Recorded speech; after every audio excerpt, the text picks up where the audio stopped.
June 3-ന് school തുറക്കുന്നതിന് മുന്നോടിയായി school പരിസരത്ത് കർശന പരിശോധനയ്ക്ക് നിർദ്ദേശം നൽകി എക്സൈസ് കമ്മീഷണർ. സ്കൂൾ പരിസരത്ത് സ്ഥിരമായി വന്നു പോകുന്നവരെയും കറങ്ങി നടക്കുന്നവരെയും നിരീക്ഷിക്കാനും ഇത്തരക്കാരുടെ വ്യക്തിവിവരങ്ങൾ ശേഖരിക്കാനും കമ്മീഷണർ നിർദ്ദേശിച്ചു.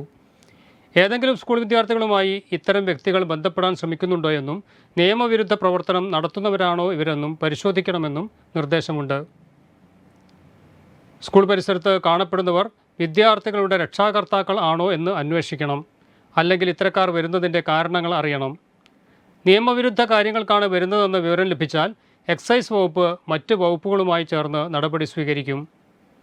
പഠന സമയത്ത് യൂണിഫോമിൽ കറങ്ങി നടക്കുന്ന കുട്ടികളെ കണ്ടെത്തിയാൽ സ്കൂളുകൾ മുഖേന രക്ഷിതാക്കളെ അറിയിക്കണം.